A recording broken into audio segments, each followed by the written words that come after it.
Ultherapy is completely unique in the fact that we can actually create that thermal response in tissue that we're looking for non-invasively at layers that a cosmetic surgeon likes to operate at when they're doing a facelift. Ultrasound can get to the deep parts of your skin layers without disrupting the surface. That ultrasound therapy goes below the surface of your skin to actually heat the tissue and create this response that generates new collagen and elastin.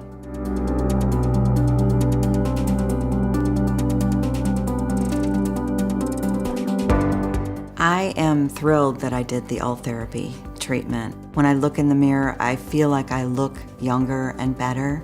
I will say though that I noticed immediately the results. I went back to work right after the procedure, and one of the girls who sits near me said, "Did you get a nap at lunch?"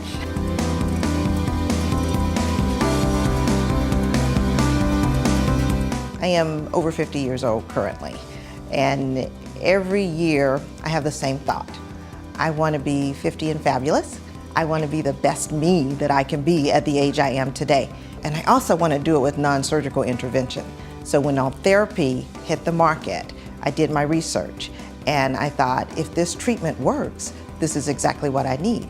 Like many people, I just have a fear of surgery, and I chose to go ahead and do this as an alternative to surgery. I was expecting to have downtime and recovery or what have you, but there was no downtime or discomfort whatsoever afterwards. After I had Ultherapy done, the number one thing that people would say to me out in public is, "You've lost weight, haven't you?" And I hadn't lost any weight, you know, so they were saying that because I think my face looked a little bit more toned. It had a lift to it. You should consider Ultherapy as a man because it makes you feel good. If you feel good, you go out and perform better. It's been taught through sports, it's been taught through competition, it's been taught in our society forever. There's no reason women should be the only ones to always feel good. Initially, and it was almost instantly, there was honestly this lifted, smoother, tighter feeling to my skin and the way I looked. I had great lift on my eyelids, and I think that as time goes on, I've noticed like a smoothing out of my skin. For me, it's all about looking natural. After my treatment, wow, I have an eyelid, and it looked good. And I noticed that as the weeks went on, the results just got better and better and better. It's something that's natural, which is what I like. Algo que me influenció en mi decisión de tener Ultherapy es el hecho de que yo tengo 40 y pico años. Y realmente por dentro me siento como una persona de 33 años. Así que yo quería que mi cara muestra mis sentimientos por dentro. Los resultados que he visto es que siento que la cara está más apretada, la piel está más apretada. Me siento que la apariencia de mi piel se ve más joven. Y de hecho me siento que tengo más confianza. 수술하고 달리 울세라는 갑자기 변화가 일어나진 않지만 제가 제 경험상으로도 매일 아침 조금씩 변하는 게 느껴졌고, 수개월 후에는 친구분들, 지인들도 제 얼굴을 보고 많이 얘기해 주셨고, 저도 거울 볼 때마다 상당히 만족했었습니다. A very important part for me in my physics, it's my décolletage, because I only wear V-neck. It's as important for me as my face or my nose. I didn't want not to be able to wear V-neck at one point because my skin would look too old or that it would look strange.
special report, Wrinkle Rehab. This is where we explore the newest anti-aging therapies. And a star of The Real Housewives of New Jersey is trying an innovative new way to tone and tighten her skin and look years younger without surgery. Ultherapy uses ultrasound to lift, tone, and tighten loose skin. Dr. William Song, here with another patient, says this is one of his favorite anti-aging therapies because there's zero downtime. What kind of results do you see? We're seeing a lift. We're seeing firming of the skin. It's more like turning back the clock. Did it really make a difference? It really did. I mean, I can tell a lift here. Here is Jacqueline before, and this is after. But the results weren't instant. Over, 3 to 6 months, it just gradually gets tighter and more tone. Now, Entertainment Tonight, the worldwide leader in entertainment news. And have you seen how terrific Courtney Cox looks these days? Well, let's get started with Courtney's beauty secret revealed. 90% of the time, I'm just such a positive person. She may be labeled a cougar on TV, but in real life, Courtney Cox sure doesn't look like a woman about to turn 50. In part, that's because Cox has admitted to undergoing Ultherapy. No knives, no lasers. Ultherapy uses ultrasound technology to stimulate collagen production, which tightens the skin. From her friend's days to now, look at how the skin around her neck stays tight. Here at Roxpo, we're seeing a huge demand for Ultherapy, especially moving into award season. This is a great treatment that is minimally invasive, minimal discomfort, and is something that you can do and be red carpet ready within a week. Board-certified plastic and reconstructive surgeon Dr. Kevin Brenner says Ultherapy is great for people who don't need a facelift just yet. Ultherapy you do once, and you start seeing results about 2 weeks after the treatment, and that results actually improve over approximately 3 to 6 months following the treatment. The procedure takes just about an hour, may cause some redness, and cost between $2,500 and $3,500. Courtney admitted to trying Ultherapy, telling New You magazine, "You know what? I'm game for anything. I'm very open to trying to prolong the inevitable." Tonight on 2020, The Cutting Edge. Good evening. Never has the phrase out with the old, in with the new had truer meaning than tonight. And not just new, but radically new. The most cutting-edge procedures that often don't involve any cutting at all. 48-year-old Cherie Bowman has never had any cosmetic procedures. I never actually ever went for even a facial. Between the children and her work as a relationship coach, Cherie never had time for herself until now. Using a new device that delivers heat to shrink the tissue under the skin. That feel okay? It's not a laser. It uses ultrasound, but not the kind of ultrasound you had during pregnancy. This is high-density focused ultrasound that delivers heat very deep, and that over time will give her a lift, both of the upper and the lower face. 3 weeks after her visit with Dr. Day, Cherie Bowman is getting used to her new face. Before I noticed I'd have to pick my eyelid up to put the eyeliner on, and I don't have to do that anymore. If you have all these treatments, does this mean that you will never look old? Well, it may not be that you never look old, but we can slow that process down in a very natural way with these procedures. So right now we're finding out the latest skin tightening tricks and slimming procedures without surgery from cosmetic dermatologist to the stars, Dr. Frederick Brandt. So many patients don't want surgery, they don't want the downtime, or for medical reasons they can't. And Diane's been a patient of mine for a long time, and here we're using the same ultrasound energy, but instead of targeting fat, we're heating the deeper layers of the skin and the subcutaneous tissue. And you can see I'm applying the ultrasound, and it's very safe. There's a screen back there which shows the levels of the skin you're heating. And we're doing this procedure on the neck. It's gonna take about a half an hour. Okay. You obviously feel that it's worth it, right? Absolutely.